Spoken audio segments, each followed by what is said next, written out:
Hello ji, I am veterinary surgeon and इस channel के ऊपर मैं productivity, self help and personal development से रिलेटेड वीडियोस बनाता हूँ। एंड इस वीडियो के अंदर हम बात करेंगे। बहुत बार पूछा जाता है कि यार भैया पढ़ा हुआ याद नहीं रहता। सुनो, मैं आज आपको इस वीडियो के अंदर 5 प्रैक्टिकल इजी तरीके बताऊंगा और छठा बोनस है। बड़े आराम से ध्यान से सुनना। सिक्स्थ है कि किस तरह से क्या क्या ट्रिक्स बना के किस तरह से बनाते हैं कि चीज़ें याद रह जाएं बहुत लंबे टाइम तक। ठीक है, तो इसके अंदर 3 इंग्रेडिएंट्स लगेंगे: पेशेंस, डिसिप्लिन और कंसिस्टेंसी। पहले पॉइंट की हम बात करते हैं कि देखो, शॉर्ट नोट्स मेंटेन करो। अब तुम लोग छोड़ के भाग जाओगे, नहीं भाई ईजी करूंगा मैं इस चीज़ को कि शॉर्ट नोट किस तरह से बनाएंगे, कहाँ से मिलेंगे। तो देखो, शॉर्ट नोट्स मेंटेन करो। अगर तुम्हारे पास में टाइम नहीं है, तुम्हारे को शॉर्ट नोट्स बनाने नहीं आते, जो मुझे भी नहीं आते थे, तो किसी मतलब इंटेलिजेंट पर्सन को पकड़ो या फिर कोई ऐसा इंसान जिसके पास अच्छे शॉर्ट नोट्स हैं, उनके शॉर्ट नोट्स को कलर्ड फोटो कॉपी कराओ। कलर्ड से क्या होगा, थोड़ा सा पढ़ाई इंटरेक्टिव बनेगी, लाइक पढ़ने में अच्छा लगता है, अपीलिंग लगता है। तो उनके कलर्ड फोटो स्टेट करवाओ और करने के बाद में उनको उस इंसान से थोड़ा सा समझो कि भाई इसमें क्या क्या लिख रखा है, उनसे टाइम ले लेके। और उसके बाद में जब उनसे समझ लिए, उसके बाद में जब आप खुद से पढ़ रहे हो ना, थोड़ा थोड़ा उनके अंदर जो जो आपको मॉडिफिकेशंस लग रही है ना कि यार ये मुझे ऐड करना चाहिए, ये मिसिंग है, वो चीज़ें उसके अंदर ऐड कर दो। इससे क्या होगा कि वो शॉर्ट नोट्स एक आपका लाइक कस्टमाइज हो जाएगा कि ये शॉर्ट नोट्स अल्टीमेटली मेरे हो गए हैं। जब आप उनको इसके बाद में पढ़ोगे ना, तो आपको खुद के शॉर्ट नोट्स की फील आएगी, वो किसी और के शॉर्ट नोट्स की फील नहीं आएगी, पढ़ने में मज़ा आएगा। दूसरा पॉइंट है कि यार हमको रिवीजन का टाइम नहीं मिलता। देखो यार, यहीं पे तो सारा खेल अटका हुआ है चीज़ों को मेमोराइज करने का। तो अब देखो, करना क्या है कि मन में क्या होता है कि यार आगे आगे पढ़ दूँ, पीछे वाला नहीं पढ़ता हूँ। और हम पीछे वाला क्यों नहीं पढ़ते? क्योंकि अगर हमने पिछला पेज खोल के देख लिया ना, तो कुछ भी याद तो हुआ ही नहीं है हमारे को। वो रियलिटी पता लग जाएगी कि यार मुझे तो कुछ आता ही नहीं है, मैं आगे कहाँ जा रहा हूँ। इस वजह से एक पेशेंस और डिसिप्लिन के साथ में जो अपना तुम शेड्यूल बनाते हो ना, या फिर हर रोज कुछ एक टाइम डिसाइड करो कि इतने टाइम पे मैं जितना मैंने पहले पढ़ रखा है ना, उसके शॉर्ट नोट्स या फिर कुछ भी वैसा रिवाइज करूंगा। और स्पीड भी उसी तरीके से मेंटेन करनी पड़ेगी। यहाँ पे काम आएंगे तुम्हारे को शॉर्ट नोट्स, कि शॉर्ट नोट्स में से जल्दी जल्दी तुम पढ़ लोगे। तो डिसिप्लिन और पेशेंस, ये 2 इंग्रेडिएंट्स तुम्हारे को यहाँ पे काम आएंगे। अल्टीमेटली इनडायरेक्टली तुम ये जो डिसिप्लिन और पेशेंस है जब डेवलप करोगे अपने अंदर, तो ये और जगह पे भी तुम्हारे को लाइफ में काम आएंगे। बट अभी यहाँ पे ना खुद को पेशेंस के साथ में कि नहीं यार, रिवाइज तो करना ही करना पड़ेगा। और जब तुम अपने उन शॉर्ट नोट्स की 2-3 रिवीजन ले लोगे, तब कॉन्फिडेंस आ जाएगा कि यार अब मेरे को चीज़ें याद हो गई हैं खुद से। लाइक वो एक हैप्पी फीलिंग आ जाएगी। अपने शेड्यूल के अंदर एक बैलेंस बनाओ कि यार चाहे अखबार की तरह ही क्यों ना पढ़ना पड़े, एक बार मैं चीज़ों को रिकॉल करूंगा ही करूंगा, थोड़ा थोड़ा हर रोज। अब बात आती है शेड्यूल। शेड्यूल किस तरह से बनाए? देखो यार, शेड्यूल ना कभी भी किसी का कॉपी नहीं किया जाता कि यार तू अपना शेड्यूल बता दे, मैं वो फॉलो कर लूँगा। नहीं, शेड्यूल हमेशा हमारी जो कैपेबिलिटीज़ हैं उनके हिसाब से कस्टमाइज्ड होता है कि यार मैं कितना ग्रैब कर लूँगा और मेरी कितनी कैपेबिलिटीज़ हैं पूरे दिन में पढ़ने की, उसके हिसाब से एक शेड्यूल बनाओ। और पहले ही दिन बहुत ज़्यादा मोटिवेट होकर ऐसा शेड्यूल मत बनाना कि यार सुबह 4 बजे उठ के पढ़ूंगा। तो यार देखो, अगर तुम्हें 4 बजे उठने की आदत नहीं है ना, तो मत बनाना 4 बजे का शेड्यूल, क्योंकि एक तो पढ़ाई ऑलरेडी बहुत मुश्किल काम है, तुमने दूसरा इसको 4 बजे उठना दूसरे मुश्किल काम के साथ जोड़ दिया। अब तुमसे दोनों ही नहीं होंगे, और जो दोनों जब तुमसे नहीं होंगे, 3-4-5 दिन तुम बहुत जोश जोश में उठ जाओगे। उसके बाद में जब तुम नहीं उठोगे ना, इतनी ज़्यादा डिसअपॉइंटमेंट होगी कि यार मेरे से नहीं हो पा रहा है, मैं मतलब मेरी किस्मत साथ नहीं देती, या मेरे से कुछ, तो खुद को कोसोगे। उसके बाद में वो शेड्यूल दोबारा कभी बन नहीं पाएगा, वो कॉन्फिडेंस टूट जाएगा और पढ़ने लिखने का कॉन्फिडेंस नहीं आएगा। इससे डील किस तरह से करना है कि यार अच्छा ठीक है, मुझे सुबह 10 बजे उठने की आदत है ना, तो सुबह 10 बजे उठ के 11 बजे तक पढ़ने बैठ जाऊँगा। फिक्स क्या करना है कि यार मैं अपना ना स्लीपिंग आवर्स को फिक्स कर लेता हूँ। 6-6.5 घंटे से ज़्यादा नहीं सोऊंगा। उसमें भी अगर आप किसी दिन 6 से 8 या 9 घंटे सो गए तो कोई बात नहीं, हमारी बॉडी को एक मैंडेटरी रेस्ट चाहिए था, वो इसने कहीं ना कहीं से जुगाड़ लिया। अब फिर से मेरी बारी है, मेरे रेस्ट के बाद में मेरी बॉडी तैयार है पढ़ने के लिए। इस तरह से हर जगह प्रॉब्लम से सॉल्यूशन सोच के डील करो। ऐसे नहीं कि यार मेरा तो टाइम ख़राब हो गया है, वो जो ख़राब हो गया वो तो ठीक है, अब आगे भी तुम अपना टाइम ख़राब कर रहे हो और अपना जो जो शेड्यूल तुम्हारा बनेगा, वो कंसिस्टेंसी वो तोड़ रहे हो। तो हर जगह पॉजिटिविटी के साथ में डील करो। और ये मत एक्सपेक्ट करना कि पहले ही दिन तुम 100% अपना शेड्यूल फॉलो कर लोगे। कोई बात नहीं, जितना भी हुआ है ठीक है। जो जो कमियां रह गई हैं, आज कल सुबह उनके बारे में 10 मिनट बैठ के सोचूंगा कि क्या क्या कमियां थी और आज इन कमियों को मुझे किस तरह से दूर करना है। ये ना एक बहुत स्ट्रॉन्ग हैबिट बना लो। मैं लिख के दे सकता हूं, अगर इन चीज़ों को फॉलो करोगे ना, तो मैं तुम्हें क्या बताऊं कि तुम आरती उतारोगे मेरी कि यार भैया तुमने क्या बता दिया, थैंक यू यार। अच्छा, इसके बाद में अगली video self time and manifestation, ये इंग्लिश की टर्म है पर मैं हिंदी में सरल भाषा में किस तरह से चीज़ें काम करती है यहाँ से बात करूंगा और वहाँ सीधा आपके दिल में जाके लगेगी, ऐसी बातें बताऊंगा। तो अब तो एक्सेप्ट करना कि पहले दिन शेड्यूल फॉलो नहीं होगा। उसी के साथ में ये भी अपने मन के अंदर बताना कि यार ये झूठा दिलासा खुद को मत दे, शेड्यूल को फॉलो करना ही करना पड़ेगा। धीरे धीरे करके डिसिप्लिन, पेशेंस, कंसिस्टेंसी बिल्ट होगी। एकदम से मत एक्सपेक्ट करो कि यार रिजल्ट आ जाएंगे, बहुत कुछ अच्छा हो जाएगा, नहीं। और अब बात करते हैं टाइम का अच्छा प्रयोग किस तरह से करना है। देखो, सब कुछ ना खुद से नहीं पढ़ना। कुछ बहुत सारे टॉपिक ऐसे होते हैं जो हमारे को समझ में नहीं आते या बहुत मुश्किल हैं, तो उनके लिए कोई क्लास का कोई होशियार बंदा पकड़ लो कि यार भाई उनसे टाइम लो, थोड़ा सा करना पड़ेगा कि भाई यार प्लीज़ मेरे को ये वाला टॉपिक बता दे। वो तुम्हारे को हिंदी में सरल भाषा में बोल के बता देगा।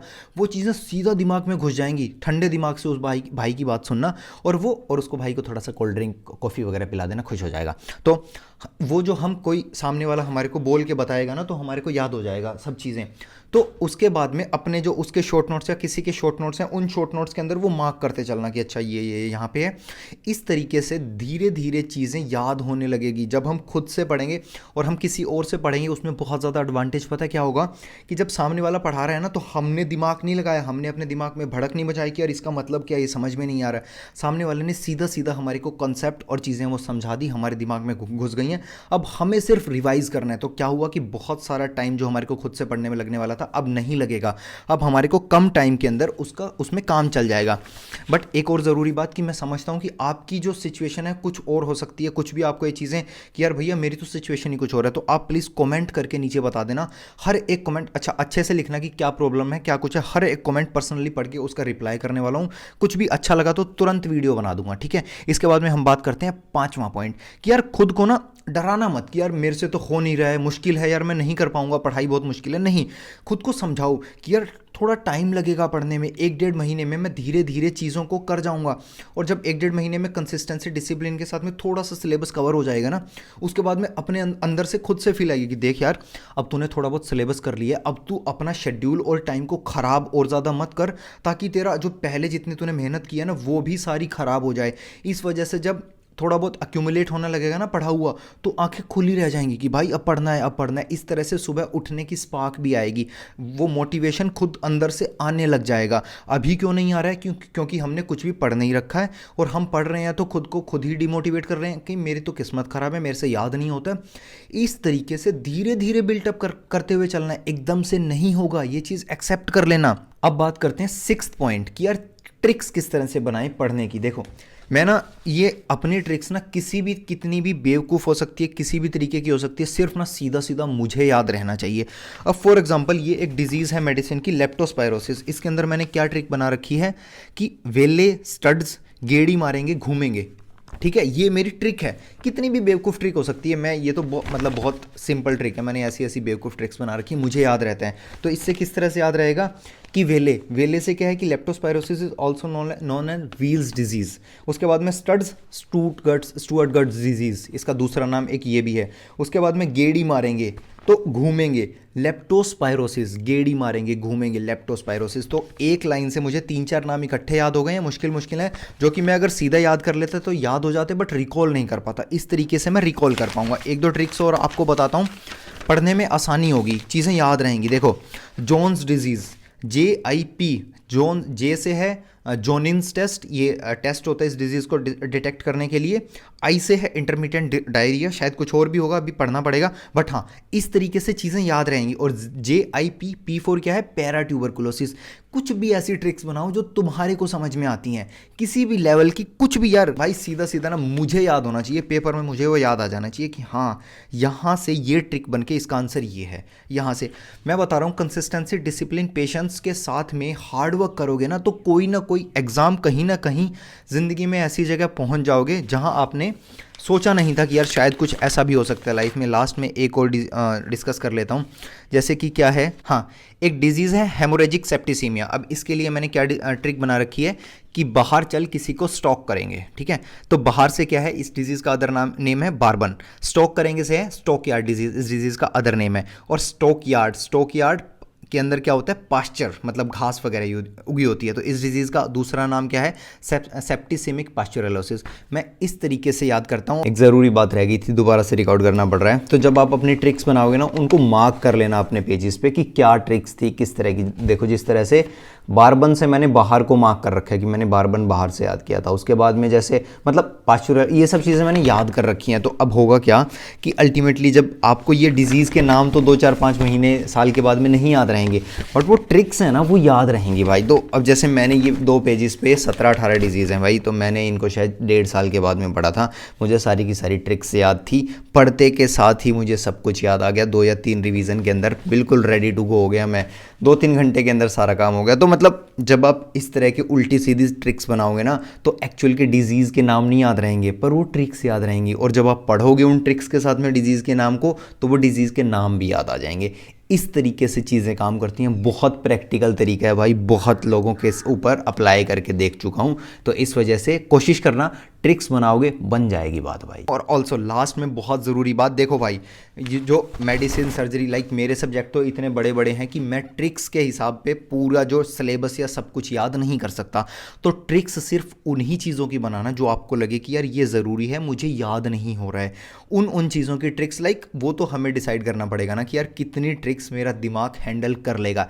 ऐसे नहीं है कि सारे के सारे सब्जेक्ट या सब कुछ ट्रिक्स पे चलता है कुछ लोगों का, बट मेरे से जितना होता है कि मैं सिर्फ उतनी ही ट्रिक बनाता हूँ, ये ज़रूरी है, इतना मेरे से मेरा दिमाग हैंडल कर लेगा। इस तरीके से चीज़ों को डील करो। कुछ भी अगर मन में रह गया तो कमेंट कर देना, मैं जवाब दूंगा हर कमेंट का। और ऑल्सो चैनल को सब्सक्राइब कर लेना इसी तरह की और वीडियोज़ के लिए। इंस्टाग्राम पे भी इसी तरह का बहुत हाई लेवल का कंटेंट आ रहा है, बहुत हेल्प मिलेगी। रियल लाइफ प्रोडक्टिव एडवाइसेज हैं। अगर मेरे साथ में 1-on-1 कोचिंग सेशन पे बात करनी है तो डिस्क्रिप्शन के अंदर आपको लिंक मिल जाएगा, वहाँ से अपना स्टॉक कह रहा हूँ, सॉरी, वहाँ से अपना स्लॉट बुक करें। मैं मिलता हूँ आपसे अगली वीडियो के अंदर। Bye bye.